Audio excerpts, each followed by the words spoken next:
अध्याय पाप चिन्ह वर्णन। श्री गरुड़ जी ने कहा कि हे प्रभु, जिन जिन पापियों के करने से जो जो चिन्ह होते हैं और जिन जिन योनियों में जाते हैं वह सब मुझसे कहिए।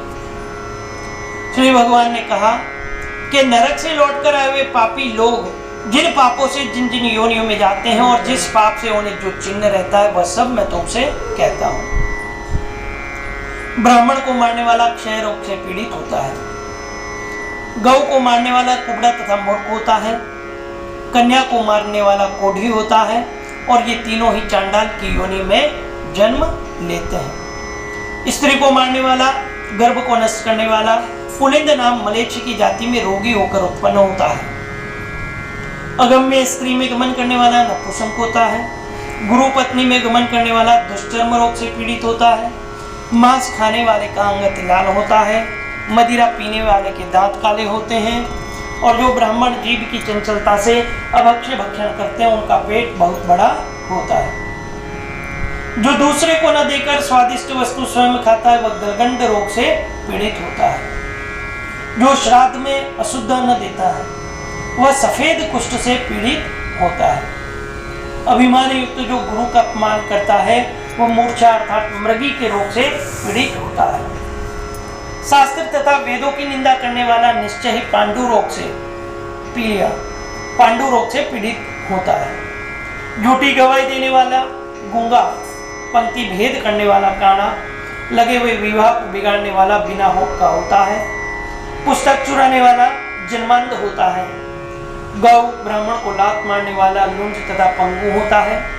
असत्य बोलने वाला, हकलाने वाला, झूठ सुनने वाला बहरा, विष देने वाला मूर्ख और उन्मत्त, घर में आग लगाने वाला खलवाड़, मांस बेचने वाला दुर्भग और पराय मांस को खाने वाला रोगी होता है।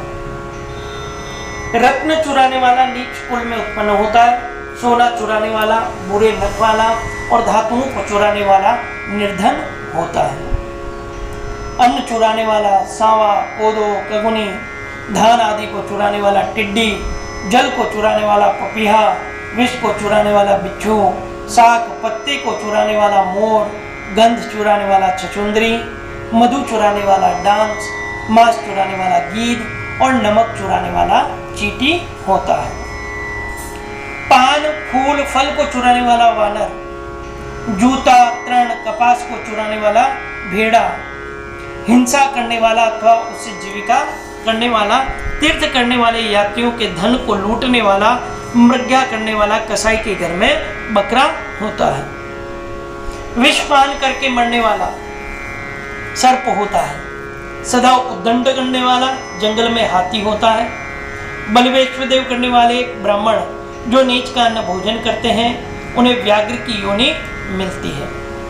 जो ब्राह्मण संध्या और गायत्री का जप नहीं करते, जिनका अंतःकरण मलिन है, ऊपर से स्वच्छ बने हैं, वे बगुला का जन्म लेते हैं।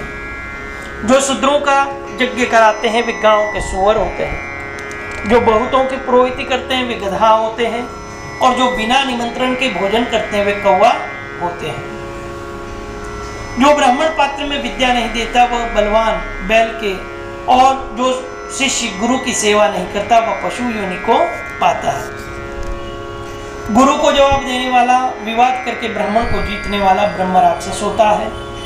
कहकर जो ब्राह्मण को दान नहीं देता, सियार और सज्जनों का सत्कार नहीं करता वो फेतकार की योनि को प्राप्त होता है।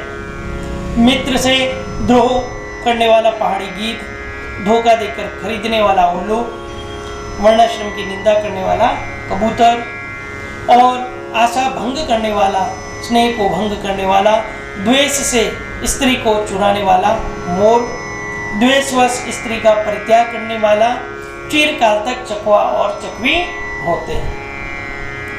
माता पिता, गुरु, भाई बहन इनसे वेर करने वाले हजारों जन्म लेते हैं और गर्भ में ही नष्ट हो जाते हैं। सास को गाली देने वाली जो नित्य कलह करने वाली और अपने पति को धिक्कारने वाली ढीठ होती है, और जो स्त्री अपने पति को छोड़कर दूसरे पुरुष से प्रीति करती है वह घो अथवा दो मुंह की सांपनी होती है। अपने गोत्र को भ्रष्ट करने वाले, अपने गोत्र की स्त्री में गमन करने वाले तरक्षो और छल की होकर भालू की योनि में उत्पन्न होते हैं। तामस स्त्री में गमन करने वाला पुरुष मरुस्थल में पिशाच की योनि को पाता है। जो ऋतुमती नहीं है ऐसी स्त्री से भोग करने वाला वन में अजगर होता है। गुरु की स्त्री से भोग करने वाला विषखोपड़ा, राजा की स्त्री से भोग करने वाला दुष्ट, मित्र की स्त्री में गमन करने वाला गधा, गुदा में गमन करने वाला सुअर, वृक्षली यानी सिद्रा में गमन करने वाला बैल, महाकामी तथा लंपट घोड़ा होता है। मृतक के एकादशा के दिन भोजन करने वाला मुर्गा होता है। भोजन करने वाला कुत्ता, देवताओं के भागों को खाने वाला मुर्गा, और जो ब्राह्मण द्रव्य के लोभ से देवताओं का पूजन करता है वह देवलक कहा जाता है। देवकार्य तथा पितृकार्य में निंदिक होता है। महापातकों से युक्त होकर जो प्राणी घोर नरकों का भोग करके कर्म के क्षय होने पर इस संसार में पुनः आते हैं, फिर भी वे महापातकी ही होते हैं। ब्रह्म हत्या करने वाला मनुष्य गधा, ऊंट और भैंस की योनि में उत्पन्न होता है। मदिरा पीने वाला भेड़िया, कुत्ता और सियार की योनि को पाता है। सोना चुराने वाला कीड़ा, मकोड़ा, पतंग आदि की योनि को पाता है। गुरु पत्नी में गमन करने वाला क्रम से तृण, लता, फिर वृक्ष आदि की योनि को पाता है। दूसरे की स्त्री हरण करने वाला या दूसरे की धरोहर को पचाने वाला देवता और ब्राह्मणों के धन को हरने वाला ब्रह्म राक्षस होता है। कपट और स्नेह से खाया हुआ ब्राह्मण का धन 7 पीढ़ी तक जला देता है और चोरी से खाया हुआ धन चंद्र तारा पर्यंत जला देता है। लोहे और पत्थर के चूरे को, विष को तो मनुष्य पचा सकता, परंतु ब्राह्मण के धन को तीनों लोक में कोई नहीं पचा सकता। ब्राह्मण के धन से पुष्टवान, सेना, ये सब युद्ध के समय बालू के पुल के समान बिखर जाते हैं। देवताओं का द्रव्य भोगने, ब्राह्मण का धन हरने, ब्राह्मण का अतिक्रमण करने से कुलाकुल हो जाते हैं, अर्थात नष्ट भ्रष्ट हो जाते हैं। वेद शास्त्रज्ञ स्वार्षित ब्राह्मण को छोड़कर दूसरों को दान देने का नाम अतिक्रमण है।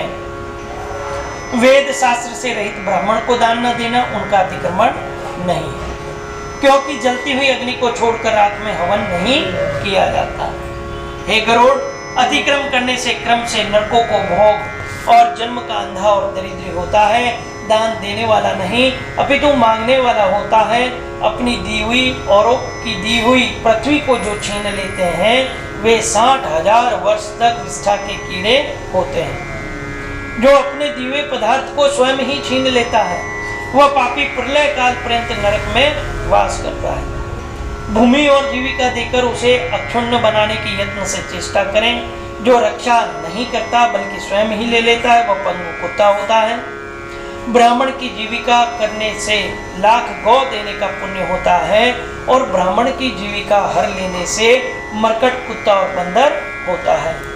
हे गरुड़, उपयुक्त कहे हुए ये सभी चिन्ह योनियां अपने कर्म के द्वारा ही प्राप्त हैं, जो कि देहधारियों में दिखाई देती हैं। इस प्रकार बुरे कर्म के करने वाले नरकों की यातनाओं को भोगकर शेष पापों से उपयुक्त योनियों में जन्म लेते हैं और इसके पश्चात हजारों जन्म में पशु, पक्षी आदि त्रियक योनि को प्राप्त होकर भारवाहक पशु की देह अर्थात ऊंट, बैल, गधा आदि होते हैं।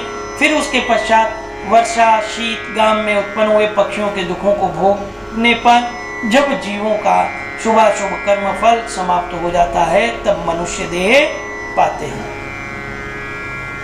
जो यह जीव स्त्री और पुरुष के प्रसंग से गर्भ में जीव होकर क्रमशः बढ़ता हुआ गर्भ से लेकर मरण पर्यंत दुख पाकर फिर मर जाता है। सभी शरीरधारियों का जन्म और विनाश होता है। 4 प्रकार के भूतग्रामों अंडज, स्वेदज, उद्भिज, जरायुज का इस प्रकार चक्र चला करता है। मनुष्य जीव मेरी माया से घटी यंत्र के समान अर्थात घड़ी के समान भ्रमण करते हैं। कर्मजाल से बंधे हुए जीव कभी मृत्यु लोक में तो कभी नरक में जाते हैं और अदेय वस्तुओं के दान करने से लोग दरिद्री होते हैं और दरिद्री होने से पाप करते हैं और पाप के प्रभाव से नरक में जाते हैं। इस प्रकार बारंबार दरिद्री और पापी होते हैं कि वे शुभ अशुभ कर्मों का फल अवश्य ही भोगना पड़ता है। बिना भोगे लाखों कल्पों तक कर्मफल क्षीण नहीं होता। इति श्री गरुड़ पुराणे भाषाटिकाय पंचम अध्याय समाप्त। बोले विष्णु भगवान की, गरुड़ जी महाराज की, स्वर्गमय आत्मा की।